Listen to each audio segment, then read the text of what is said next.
실제로 우유 속에서 얻을 수 있는 MBP 양은 0.005% 정도. 아이고. 극히 소량에 불과한데요. 네. 만약에 우유를 마셔서 MBP 필요량을 채우려면 네. 매일 200ml의 우유를 130개, 아? 일주일이면 900개, 한 달이면 무려 3,640개를 섭취해야 된다고 합니다. 아니, 그렇죠. 하루에 저걸 다 먹게 된다는 것 같아요. 네, 매일 그 정도 양을 먹으라고 하면 그냥 거의 불가능하겠죠. 맞아요. 네, 그것 때문에 일반 식품만으로는 MBP의 양을 채운다는 것은 어려운데요.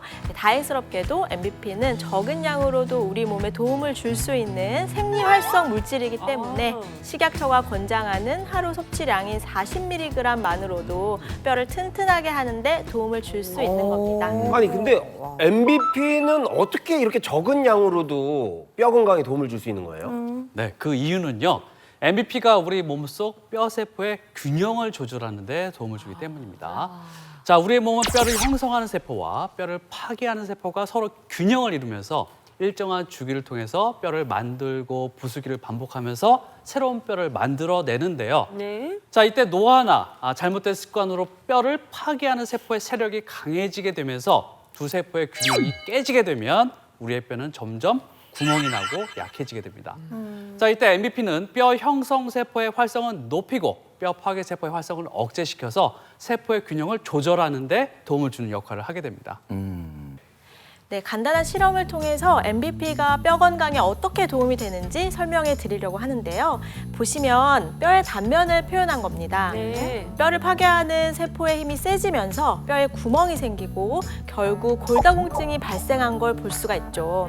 자, 이때 MBP를 섭취해서 뼈 형성 세포의 활성을 도와보겠습니다.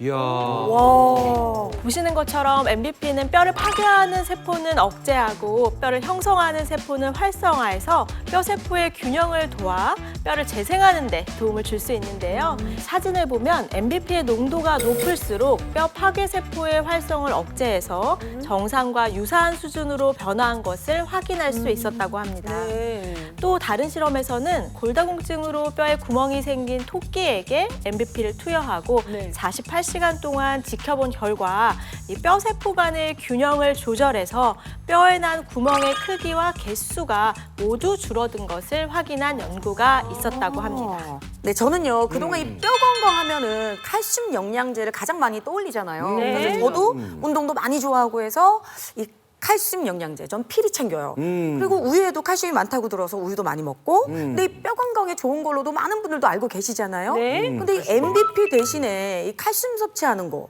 이거 어떤가요? 칼슘 섭취를 지나치게 많이 하게 되면요. 그러니까 혈중의 칼슘 농도가 급격하게 올라가게 되고요. 네. 자, 이렇게 되면 우리 몸은 그 적정한 칼슘 농도를 맞추기 위해서 오히려 뼈 속에 있는 칼슘을 소변으로 배출시키게 됩니다. 네, 이렇게 됐을 때 오히려 칼슘이 빠져나가서 뼈 건강이 안 좋아지게 되죠. 그리고 당연히 신장에도 무리가 가고. 네, 게다가 네, 게다가 칼슘을 또 지나치게 많이 섭취를 하시게 되면 건강한 사람이라도 심근경색과 같은 이 혈관 질환 위험성이 높아지는 것으로 보고됐다고 합니다. 좋은 영양소라고 해도 과잉 섭취하면 문제가 된다고 하니까 잘 먹는 것도 중요하다는 생각이 듭니다. 네. 네, 맞습니다. 자, 그래서 저희 알콩달콩 시청자 여러분을 위해서 헷갈리는 건강 정보를 알찬 토론으로 전해드리는 코너가 있죠. 자, 찐남매 나와 주세요. 강성진, 이선진의 찐남, 토론. 네. 네, 찐남매 끝장 토론. 첫 번째 주제는요. 피로를 풀기 위해 마신 피로회복제는 네. 뼈 건강에 도움이 된다입니다. 피로백제 딱 먹고 나면 피로도 풀리고 몸도 약간 가벼운 느낌도 들고 뭐 물론 일시적인 효과라고는 하지만 피로가 풀리는 거 보면 또 몸이 가벼워지는 걸 보면 뼈 건강에도 어느 정도 도움이 된다 뭐 그런 거 아니겠습니까? 이게 뭐 잠깐 동안 정신이 바짝 들거나 뭐 한 적은 있지만 이게 뭐 무거웠던 몸이 풀린다거나 뭐 뻐근한 몸이 뭐 가벼워지거나 뭐 이런 거는 전혀 변화를 느껴본 적이 없는 것 같고요. 그거는 피로회복제를 먹는다고 해서 뭐 뼈 건강에 특별히 도움을 주고 그러는 거는 저는 아니라고 생각을 합니다. 우리 이경실 교수님 어떻게 생각하세요? 피로회복제가 뼈 건강에 도움이 된다 안 된다? 내가 볼 때는 강성진 씨의 말이 맞는 것 같아요. 아, 진짜요? 네. 도움이 안 된다. 도움이 안 된다. 되는 것 같지는 않아요. 뼈 건강에는. 네. 김 원장님 어떻습니까? 뼈 회복제 뼈 건강에 도움이 됩니까 안 됩니까? 네, 정답은 이경식. 느리 이경식 씨. 그래 느리 강성진 씨가 아니라. 병식. 그럴 수 있죠. 그럴 수 있죠. 예. 네. 정답은 X입니다. 자, 피로회복제는 고함량의 카페인이 각성작용을 도와서 일시적으로 몸에 쌓인 피로를 풀어주는 데 도움이 됩니다. 자, 그래서 뼈 건강에도 도움이 된다고 착각하시는 분들이 계시는데요.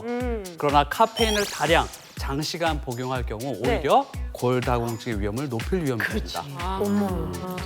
실제로 건강한 성인 24명을 두 그룹으로 나눠서 카페인이 들어있는 껌과 그렇지 않은 껌을 제공하고 카페인 껌 그룹에 속한 참가자들은 6시간 동안 약 800mg의 카페인을 섭취하는 실험을 진행했다고 합니다. 카페인 껌을 제공받은 참가자들의 소변 속 칼슘량이 네. 실험 시작 전에 비해서 무려 77%나 증가했다고 합니다. 칼슘이 막 빠져나갔네. 그렇죠. 즉 카페인이 들어간 피로 회복제를 과도하게 장기간 섭취할 경우 칼슘과 철분 흡수를 방해해서 우리 몸의 골밀도를 떨어뜨려서 뼈가 약해지면서 골다공증으로 고생할 확률이 높아지니까 네. 강성진 씨 조심하십시오. 네. 조심해야 되겠네요. 네. 자 그렇다면 마지막 토론 주제는요. 네. 신장 건강이 나쁘면 신장. 뼈에 구멍이 생긴다.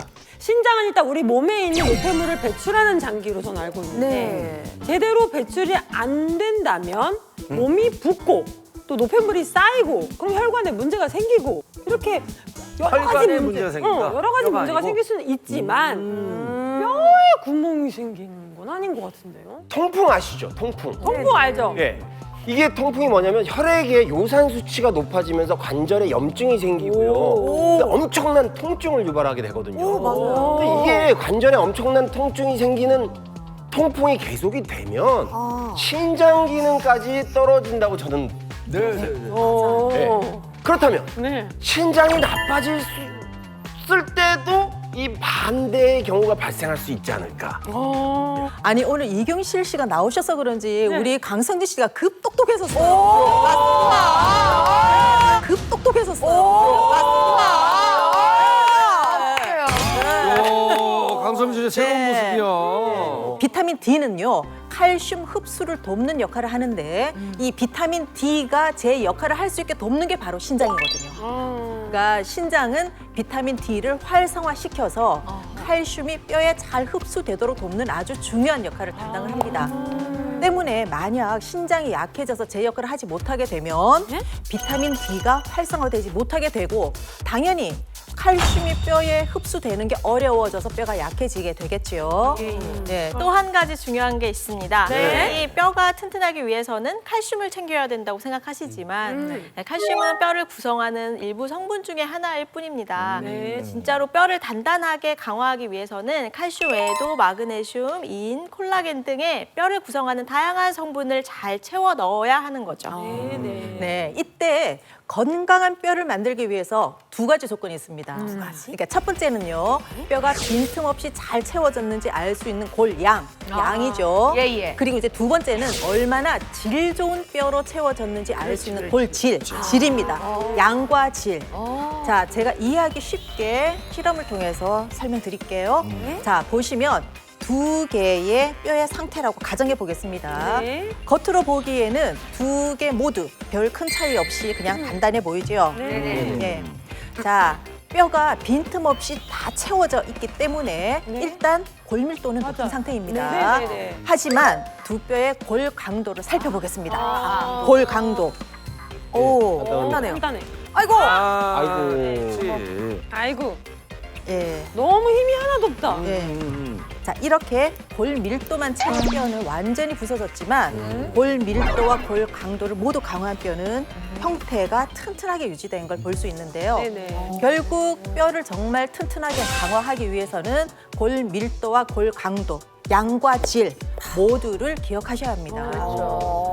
실제로 MBP가 골 밀도와 골 강도, 강화하는 데 도움을 줄 수 있다는 것은 연구를 통해서도 밝혀졌습니다. 네. 골다공증을 유발시킨 쥐에게 MBP를 3주간 꾸준하게 섭취시킨 결과 뼈에 충격을 가했을 때 견디어내는 골 강도가 유의미하게 증가한 것을 확인할 수 있었다고 합니다. 뿐만 아니라 뼈 형성세포 역시 활발하게 증가해서 뼈 파괴를 늦추면서 뼈를 단단하게 만드는 데 도움을 준 것으로 나타났습니다.